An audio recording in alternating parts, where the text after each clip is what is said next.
Welcome back, Hoop fans. In the zone, Pete Coles, Rich Sutter. Pete, I don't know who left me this, but how about that? I can't even put it on with my Doesn't headset. fit on my dome either. That's a little bit of a chapeau for the 4th of July. Happy birthday, America. It doesn't fit on my dome either. Don't feel bad. I don't know who left that there, but I love it. I love it. Happy birthday, America. 250, Pete? 249. Next year's 250. Next year, 250. Wow. What a great country we live in. We're in the middle school here, vocational school, and it's very, very quiet because school is out. Kind of a different vibration here because usually the school's filled with just such really, really cool young people, and it has a vibration to it. And right now, it's like the building is getting a chance to breathe almost. It's like it's a rest for everything. Everything in the school zone gets closed down. And Pete, I want to tell you something. If I ever ran for office, the first bill that I'm ever gonna pass, I'm gonna tell these young kids this: the first piece of legislation that I would ever pass is that school would be illegal in June. I think the teachers might like that too. Get some teachers in there as well. All right, folks, we're back in the zone. We got a couple of things lined up for you today, and it's exciting. I love this weather. This is Sutter time, summertime, baby. The hotter it gets, the more I like it, the more time I'll spend on the pool, the beach, all those great places. And then, we'll hold on for another basketball season, another cold New England winter, and then live for this again. This is what I do. I live for this. And I'm really, really having fun with it now. The weather's been fantastic, Pete. Yeah. Folks, we jump off with Pete's Corner, right? First in our segment, we also have the NBA second-round draft for you. Pete's got both rounds, so we're going to maybe flip back and forth a little bit. But we go to Pete's Corner right now. 3-ball from Pete. Here we go. All right, question number 1. Why is the NBA draft so convoluted? Why don't the teams just straight up trade picks? I was driving in here this morning and thought the same thing. Because I looked at the board and I'm like, what? There was some really, I think there's some basketball illiteracy going on here, Pete. I really do. In the whole sphere of the NBA, man, it's just like they're illiterate, some of these people. They're basketball illiterate. What happened with Derek Queen, the trade for him, I don't understand. Why didn't they we're going to go through it all in depth, but I don't understand. It doesn't. And you lost a draft pick in the process. It was just to me. That one was a bungle. The whole Nets organization right now should be really, really ashamed of the performance they put in there in the first round. There were so many other better players available to them in the first round. Now that I've had a chance to marinate on it, man, they came out awful. And you got this whole free agent market going on right now. After July 1, a free agent market goes out, and there have been some blockbuster trades. We're going to keep you up with those as well. But I really don't get it, Pete. I've looked at the draft. I would like to see a couple of things.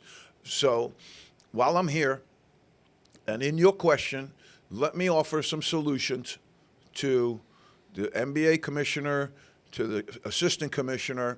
The first thing that you need to do is fire both of yourselves from the draft. Okay. All right? No way you're getting rid of Silver with the amount of money that's due him and the amount of money that's coming to him. It'd cost you $50 million to move him right now, and that's just not feasible. But what you would do is remove them from the draft, okay? The first guy comes up. If he turns sideways, you can't even see him. And he doesn't look anything like a basketball person. Let Barkley and let Kenny Smith and Shaq, let them handle that. They would be entertaining. They would get off with the players in a whole lot better vibration. They would understand that because they've all been drafted, walked up on that stage, and had that opportunity. Now, I'm not saying it has to be those 3 guys, but Stephen A., they got some other talented people in here besides that they could grab, besides those 2 bozos who absolutely make it look awful. All right? That's my first thing. Fire both of those guys from the draft. Keep them in their jobs. Let them do what they do, but take them out of the draft completely. Second one, Pete, and this is going to be controversial, so all of the zoners, put your helmet on. Sutter's coming with controversy. You know there's going to be some fallout. Here it is, though. All right? I think they should separate out the draft of American players and international players. Okay. I think that the American players should be drafted in their own draft. And then the international players can be drafted in their draft. Have a separate draft for them, because what it does, I mean, you had a significant portion of the 59 picks this year going into international players. And you had some really, really accomplished, credentialed NCAA players that did not get drafted this year. In a year where Mark Sears, who's a competitor for the Wooden Award, doesn't get drafted, I think you got to say there's something wrong with it. Now, they picked a whole lot of other guys in there that I wouldn't have picked, and I would have taken Sears. But that's just me. But I think in that whole microcosm of things, those are two things the NBA could do right away to make this a little bit more interesting. Or, if you want to keep the international players in, expand it out to either 3 or 4 rounds. Because 58, 60 picks isn't enough. Do round 1 and 2 on night 1, do 3 and 4 on night 2, and you're cooking with gasoline. All right? That's what I tell them to do, Pete, because I like to come with solutions as well. But right now, again, you've alluded to it, it's broke. All right, so I looked up the Major League Baseball, and they have a draft for players from the U.S. and Canada. But separate from that, they have an international signing period, which is not a draft, but players can talk to international players outside of this during an international signing period. Do you think there's any collaboration at all between those pro leagues? Like, sit down and say, hey, I'm this sure is what they we get do. together and meet. Yeah. Like, hey, this is what we're doing. Because that's sounds like a really good idea to me. And again, I think we have to keep the focus on our players. Yeah. We have to keep the focus on American players. I said that. I'll say it again. And I don't take no umbrage from it, because everybody in Europe's got caps on American players. And that's one country where our guys are having to fend from the entire world. Okay? I've said it here again, and I'll say it before. Maybe the American teams, the NBA teams, should start thinking about capping their rosters well as international teams. But the NBA will never do that, Pete. You know why they'll never do it. You have a graphic that shows why they'll never do it. It's the dollars that rain from the heavens. That's why they'll never do it. They're selling jerseys in China. They're selling, so you got to draft Yang at 17. They're selling the product in China. Yeah, you're trying to get your profile back, and look at, and we're going to talk about this as well. It's the Caucasian invasion all of a sudden in the NBA. Now all of a sudden they're drafting white guys way up on top. Cooper Flagg was number 1 since last year. There was no discussion about it, nothing about it. Not one media person that I know even stepped off of that. We didn't either, but isn't that a little odd that you would have no dissonance there? You would have nobody that thinks that this young man could go 2, 3, 4, 5? There was none of that.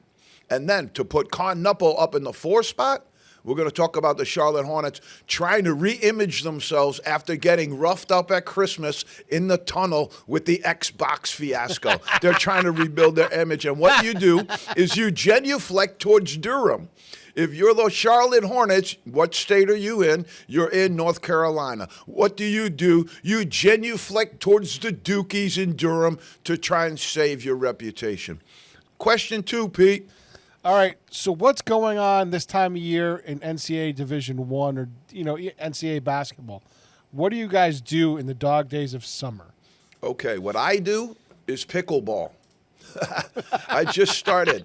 It's amazing. I'm on the courts over here now. So I was here this morning, Pete, getting roughed up, man. I was getting absolutely obliterated on the pickleball court this morning. It wasn't comfortable for me. Those guys and gals are serious over there. I'm telling you, and I'm playing with some people that I know, and these people are kicking my butt all over the place. I got to get better, Pete, but I'm into it.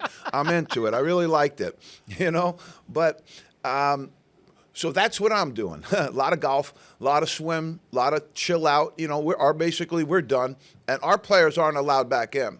NCAA Division I, UMass, some of the other places, they're reported back now. They'll attend summer school. Oh yeah, they're all in. Everybody's in, and you've seen different social media posts. I watched the GW guys pretty good. They were in a week or so ago. I think that, they'll go to summer school. They'll do some what they consider to be small group training. But, you and I know, Pete, that when you let people kind of go in obscurity where there's nobody really watching, some of that, it turns from small group to big group real quick. We saw that with Bronny James last year at USC, which was unfortunate. But they were in full group situation most likely at that time. Good question, though, Pete. I think, they're also hitting the road recruiting for the next year, because that's a beast that never stops breathing. I heard this from a guy one time, the high-level Division I assistant coach, and he said recruiting is like breathing. You have to do it every day if you want to survive. Sure, yeah. And so that I thought was a great quote, but always with that eye towards who's the next player we can sign, who's the next guy we can get. And that goes out into all the summer stuff that's going on now with AAU tournaments and all of these different open events. And so you'll see Division I guys, I've had Calipari pull up next to me in a chair.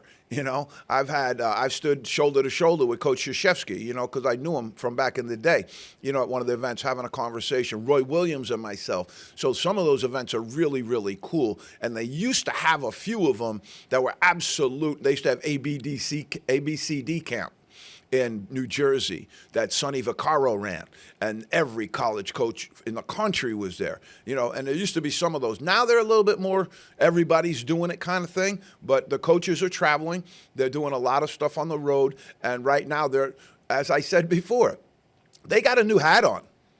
They're out there trying to raise NIL money too. They're out there trying to put the coffers together for the NIL package. So there's a new responsibility into the coaches' sphere there. It's why some of these schools are going to general managers really, really fast, but not everybody is. And if you don't have a general manager right now, well, then your head coach is the general manager. All right, question number 3. That was a good one, Pete. Have there been any rumors about the NBA buying out an international league to quickly expand them into an international market? That would be the fastest way to go. Right. For them. I don't know, where you would do that. I could give you some places that would be very viable. Serbia has tremendous leagues over there. The fan bases over there are absolutely crazy. Italy has great pro leagues, has for a while.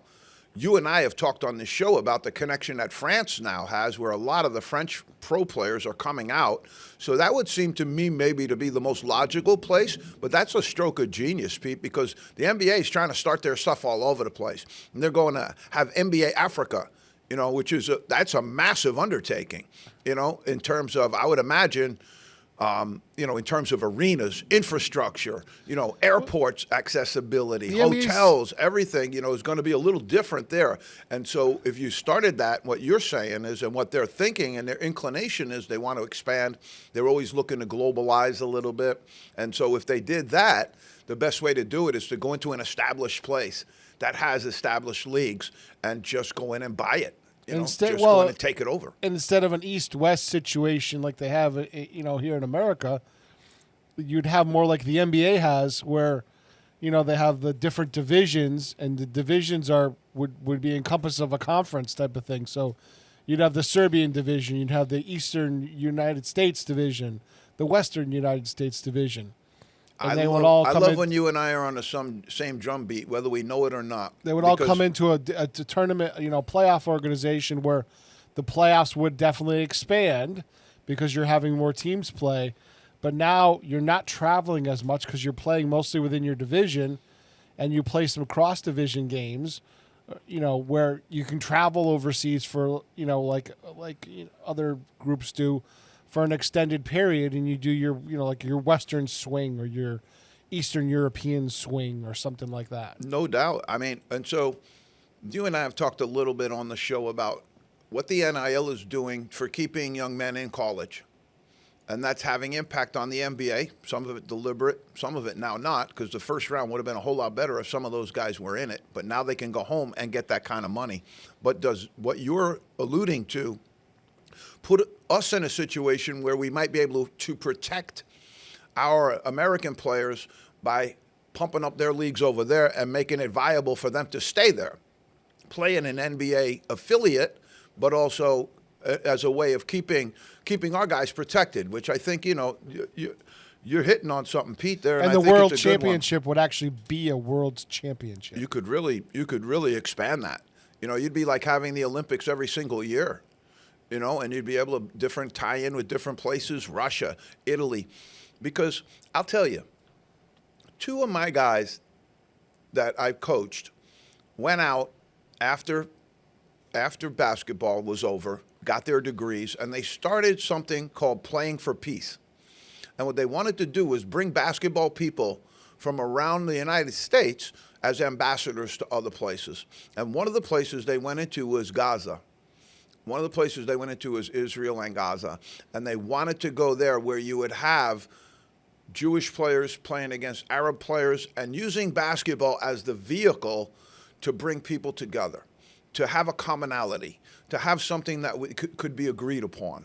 Although maybe that would cause a little more tension. You never know. When there's tension, sometimes people will argue over what cube of sugar a fly might land on. Right. But I think that's what the intent was.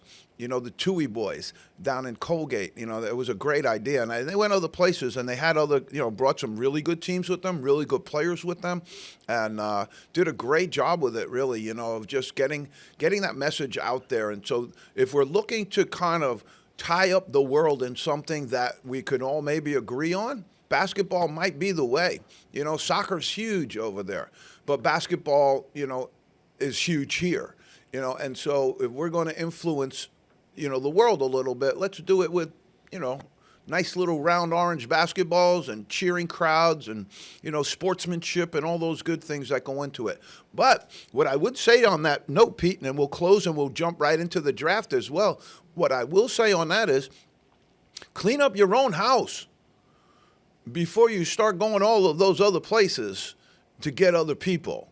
The NBA is on its knees right now. And I'll tell you, the day that it really started to go on its knees, when the players went on their knees.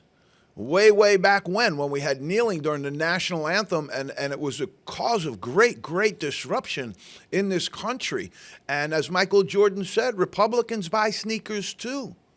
There has to be some unity on some certain things, and I think there has to be some purity on those things as well, which I think is why you can't have the NBA, can't have its coaches, and you can't have all of its people jumping into social issues like that where they shouldn't really be. Let those issues be fired up and meted out where exactly they belong. But they don't belong dividing people along basketball lines and all other lines, because that's exactly what the NBA did. And to be honest with you, they never got back from that day. They never got back from that day. And now they're being slippery as usual, in my opinion, and they're going to do something they're going to try and trick people back into it by showing that, we have people that look like you as well now. For the longest time, again, there hasn't been a white player drafted number one in the NBA in a very, very long time.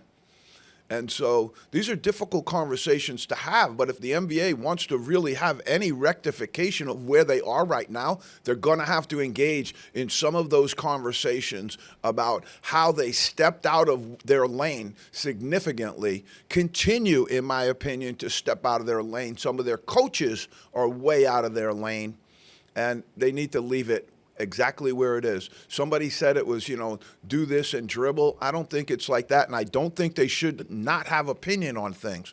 But I think you have to keep your workplace as your workplace. Keep it as professional as you can. Come in, play the game, go in, go out. If you're trying to influence people and you're trying to change minds about different things, I think that's where the NBA steps out of its lane. They're basketball. You're a basketball entity. Stay true to basketball and you'll be better. But again, clean up your own house first. Again, before you start, or that's the other piece of it. When you've turned off all the people in this country, go look in other countries. Maybe they're not as turned off to you. Yep. All right, Pete, let's jump. The NBA's got issues, man. NBA's got issues. But I will say this.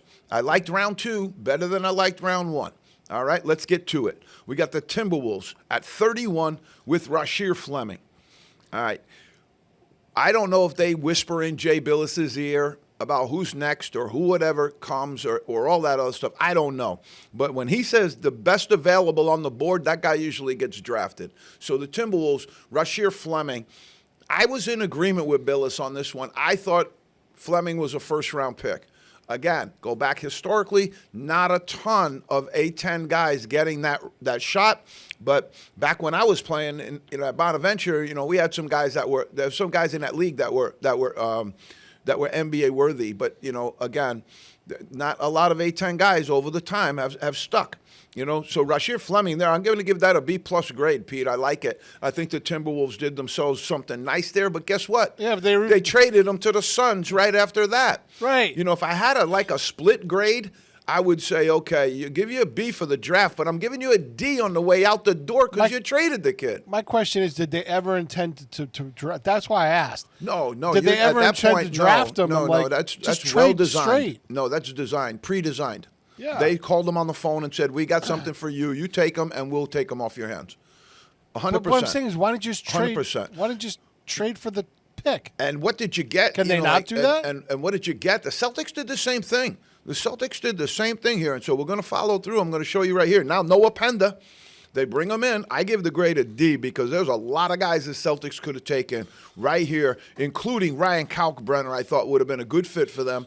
More help up front, solid defensive player. They take Noah Penda, and then they trade him to the Magic. I gave it a D. I gave it a D all the way around. Who's Noah Penda? Again, these international players, you just don't get a chance to see them. And that's why I'd like to see it separated out. Let them have their own combine as well. Bring them in and let them be, evaluated in a combine as well.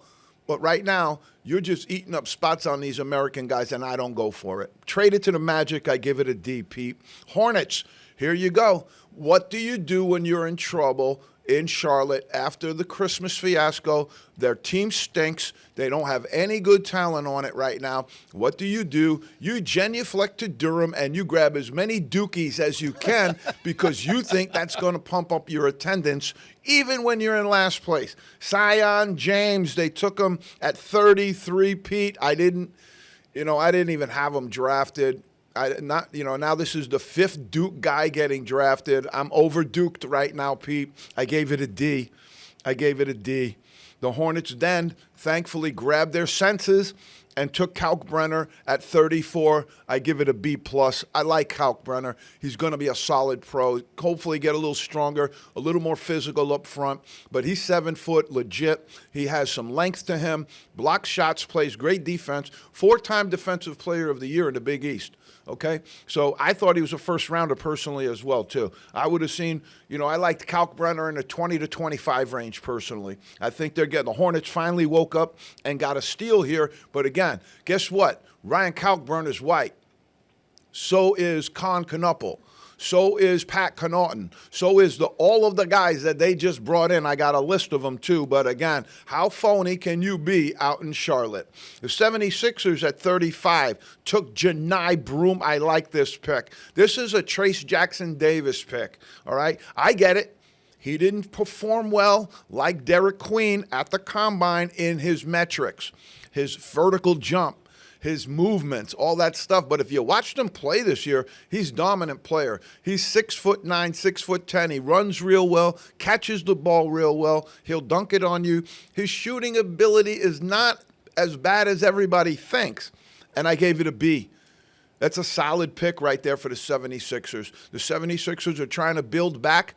If they have Embiid and they have Maxey and they have George healthy, that's a very nice nucleus. Some of these players, like they took a Dembona last year, now you're going to take a Janai Broom. You're bouncing up your front line. I get it. One of the things that happened this week is there are certain teams that absolutely did themselves a big favor in not only the draft, but in the free agent process. And we're going to talk about some of those teams that have excelled. The Nets, again, I say hallelujah. In the second round, somebody walked in and slapped all those guys around and said, wake up. Took a Duthiero. Gotta love it. I love this guy. So does Calipari. I give it a B+. But then again, Pete, we look and go, oh, my God, they traded him to the Lakers. They traded him to the Lakers. In the door, out the door.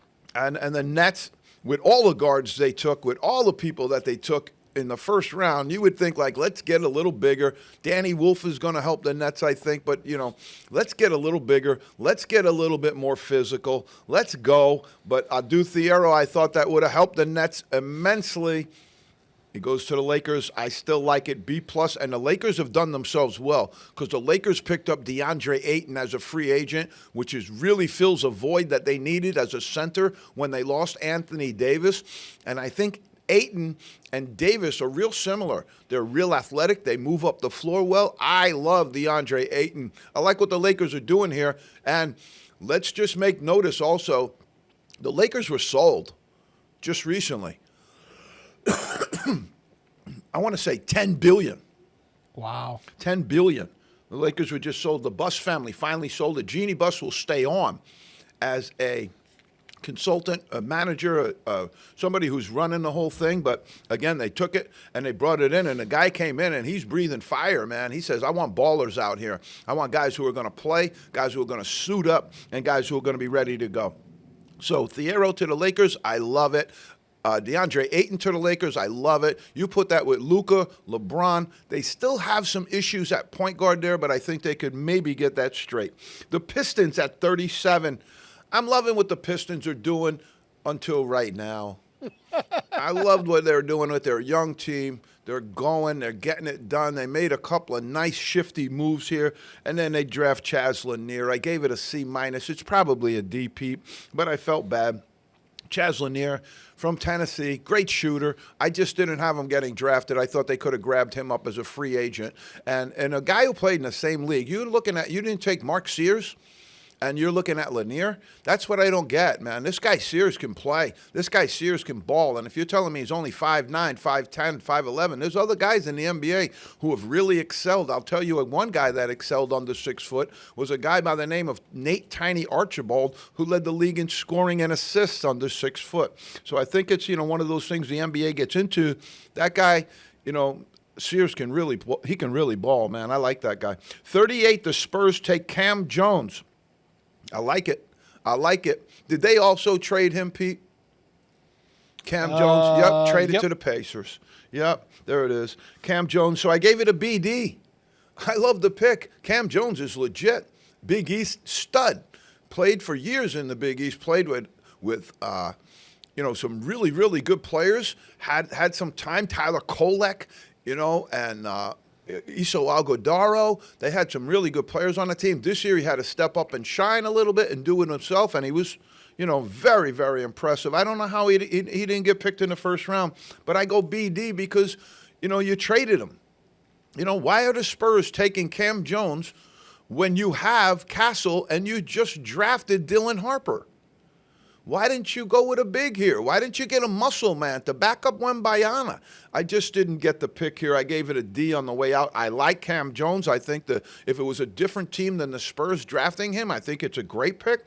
But then they traded him. Is he going to fit into the Pacers? Yeah, I think he'll fit in real well with the Pacers because the Pacers need a little bit of what he brings. They need a little bit of that mid-range scoring. You have Halliburton and you have, some really, really good pieces there, but they just lost Miles Turner as well. So there's a lot going on in Indiana that's got to be proven out too. 39 at the Raptors. I like this pick. Thank you, Raptors. Elijah Martin. He's tough, physical, very, very good athlete. Again, a guy who's undersized, but this guy has the heart of a lion. This guy's got a beating heart in that chest, and he's going to play hard for you, and he is a very, very underrated athlete. What I like about him is you put W next to his name, Pete, because he's a winner. At Florida Atlantic University with Dusty May, they went to the Final Four out of nowhere. He transfers over, goes with the Florida Gators, and comes up with a national title. I like winners. This kid's a winner. Elijah Martin, and he's tough. Okay, we go to Wizards. Take Micah Peavy right here. I gave it a B. I gave Elijah Martin a B+. I like that pick.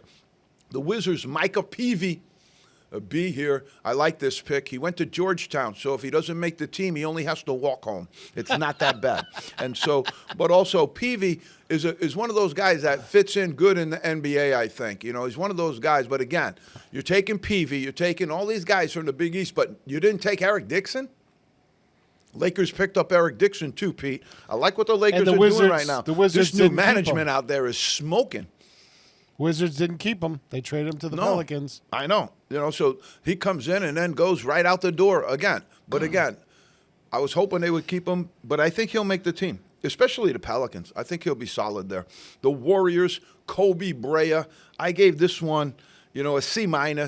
He's one of the best shooters in the draft, but that's about pretty much what he does. And he's an Atlantic 10 player who played at Dayton, then moved up to Kentucky for 1 year. And to be honest with you, his year at Kentucky wasn't great.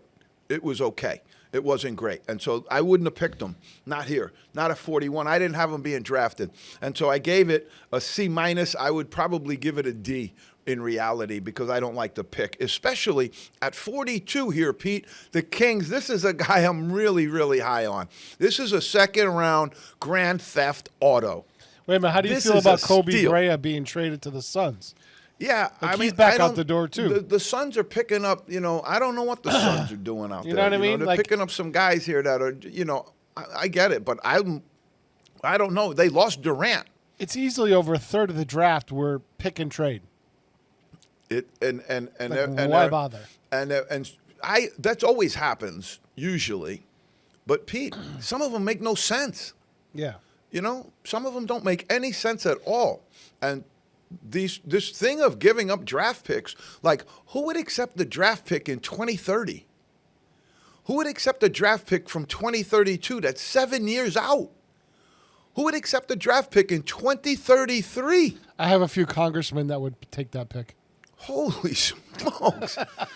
But you know what I'm saying? They'll be around. Who else? Who knows if the NBA is going to be around in 2030? That's what I'm saying. But here we go at 42. This is a very few A grades in this draft, but the Kings, I love it. Maxime Reynaud, Stanford, 20-10. 20-10 at Stanford.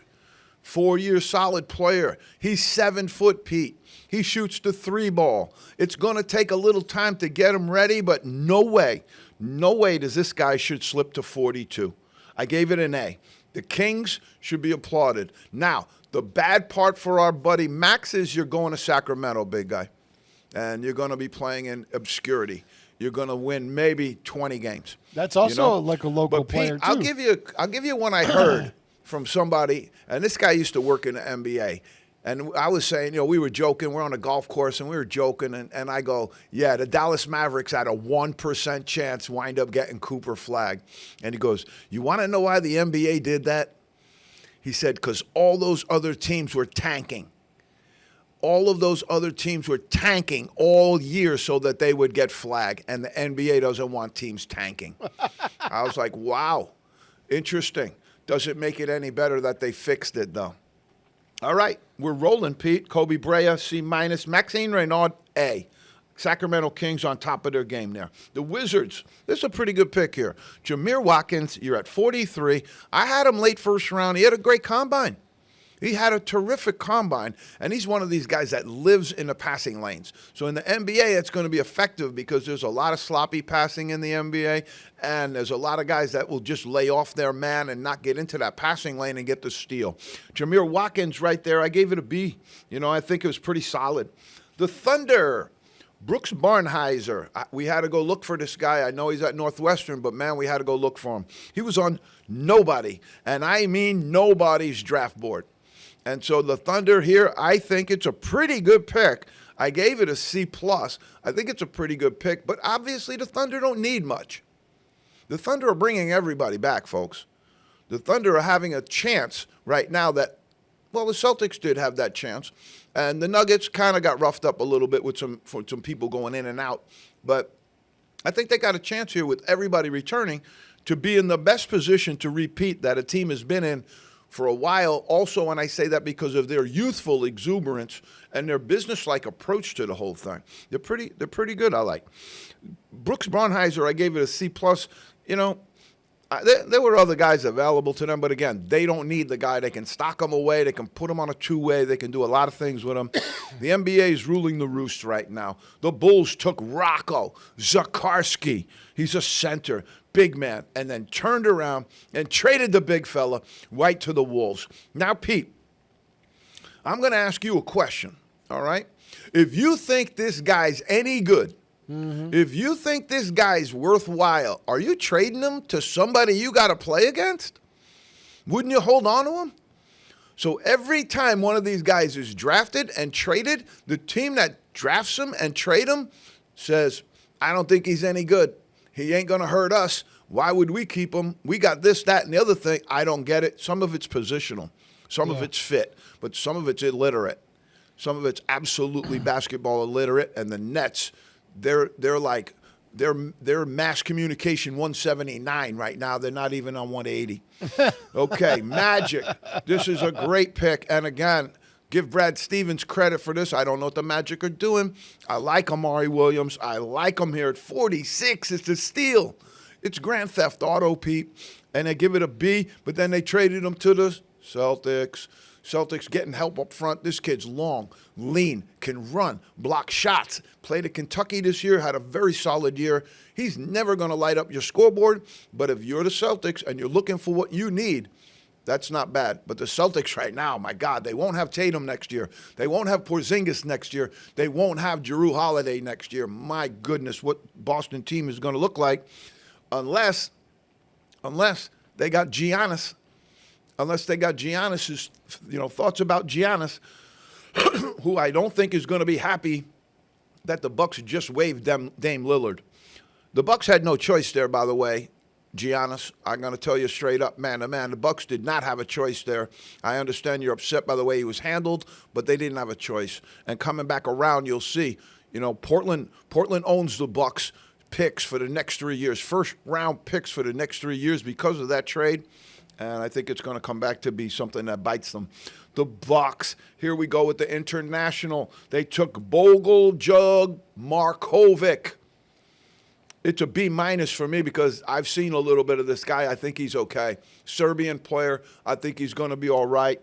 I just don't know what's up with all of this grab stuff, because with the NCAA guys, their scouts are watching these guys constantly.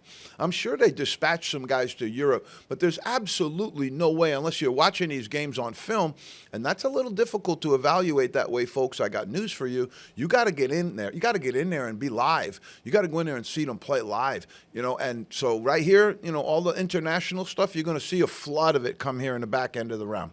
All right, but I love Amari Williams for the Celtics.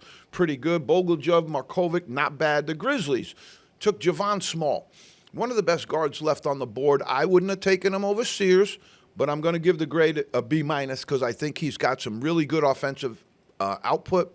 You never know what's going to go on with Morant and some of the other guys they have. I think Zach Edey's going to be solid there in the 5 spot for him. They've got some other nice pieces there. But again, Javon Small's going to be a solid pro in my estimation. Here's a steal, Pete. I got to put it up. Cavaliers, Tyrese Proctor at 49. I had him in the first round. 6'5" guard. Played at Duke.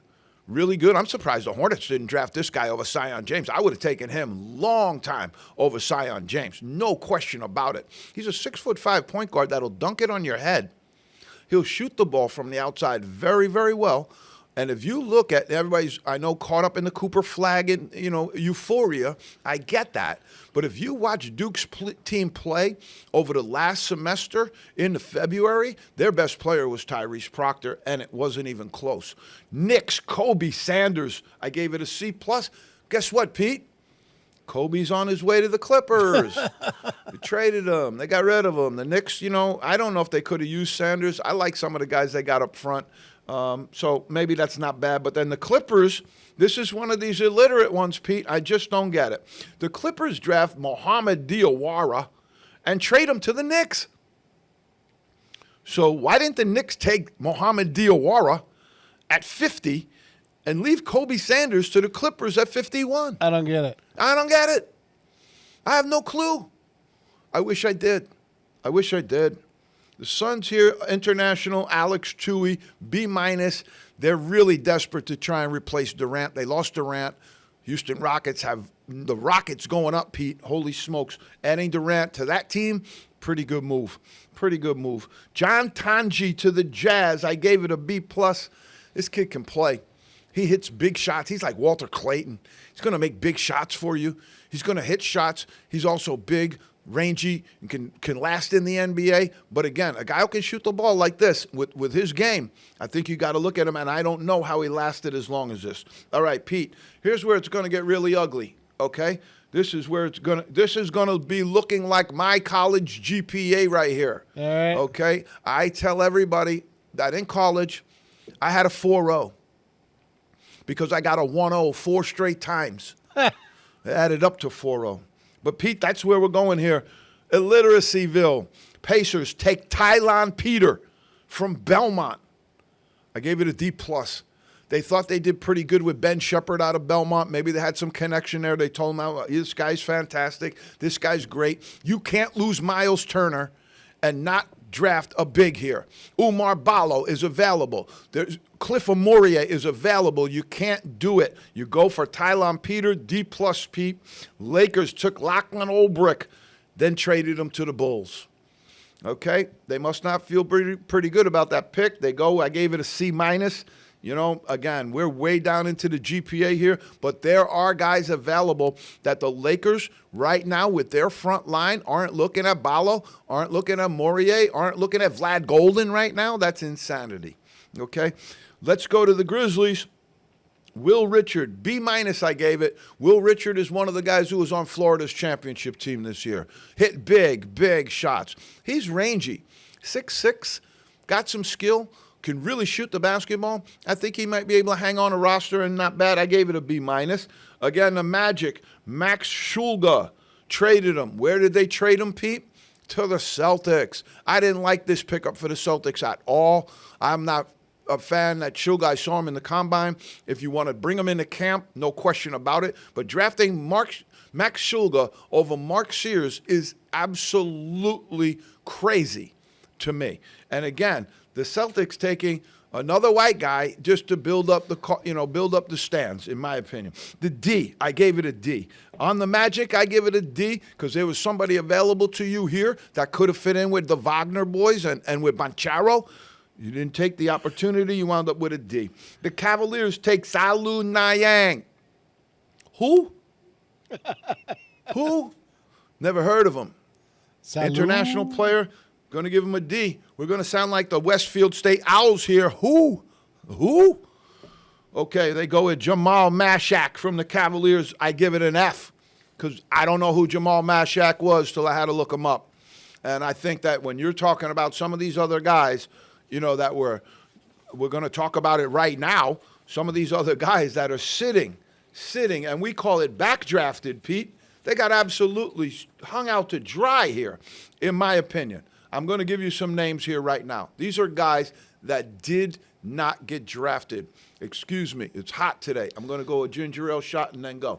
Yeah, I'm surprised at some of the names that didn't get drafted because we had talked about it on our draft board. Insanity. Yeah. Some of these guys belonged in the first round. I'm going to go through them. This was a name you heard me say 5 times today. Mark Sears. Second round. Definitely a late first round pick.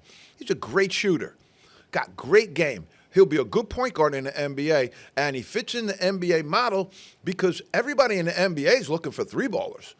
And right now, the Bucks picking up this guy. I would have loved to see the Celtics with their propensity to shoot the 3 to grab Mark Sears and have that backup when you lost Holiday.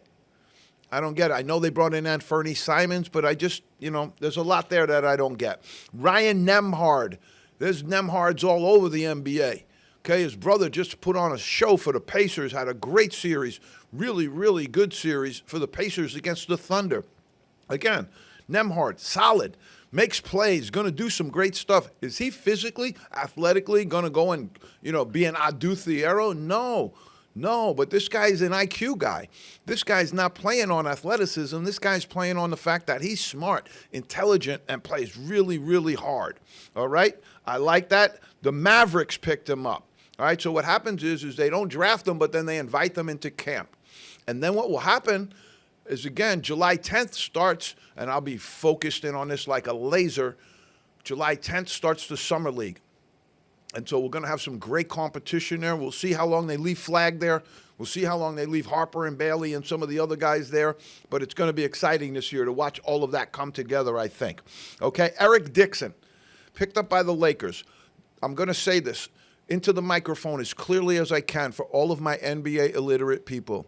He led the nation in scoring from the Big East, Villanova.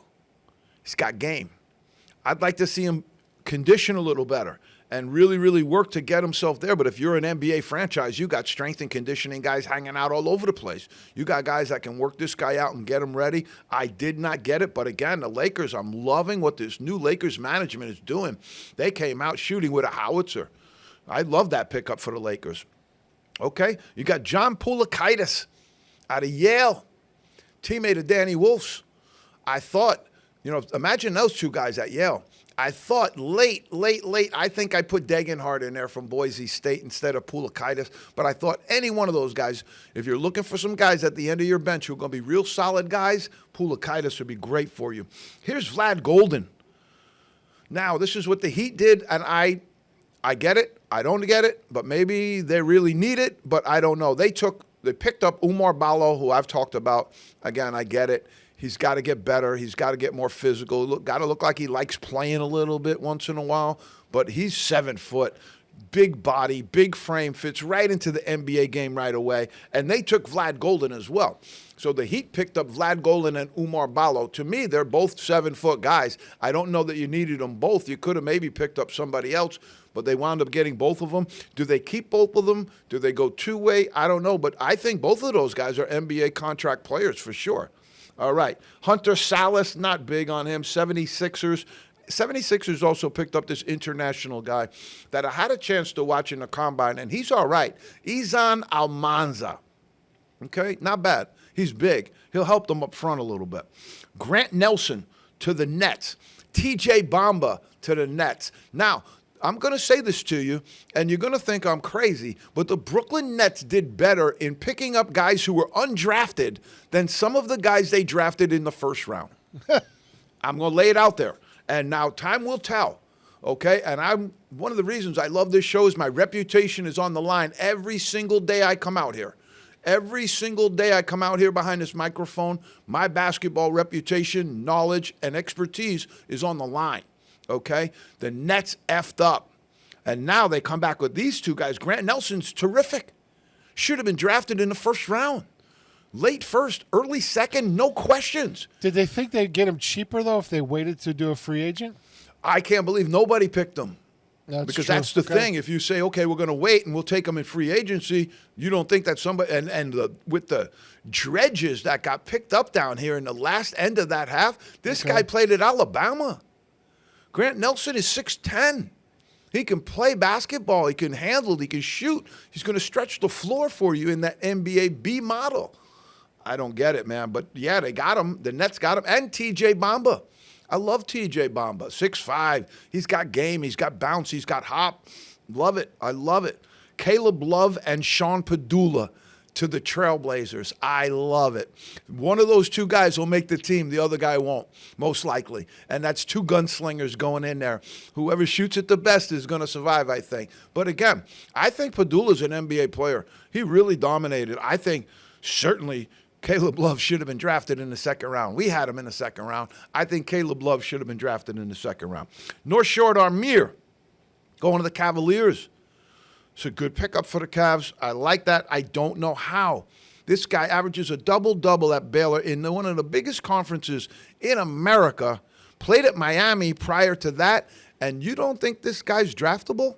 6'10". I don't get it. I don't get it.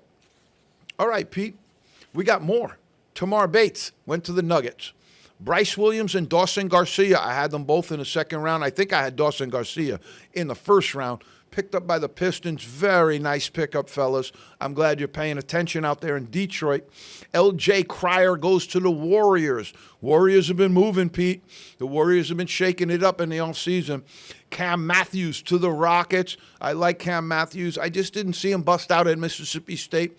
Maybe the NBA might be the place for him. UConn center Samson Johnson was picked up by the Pacers.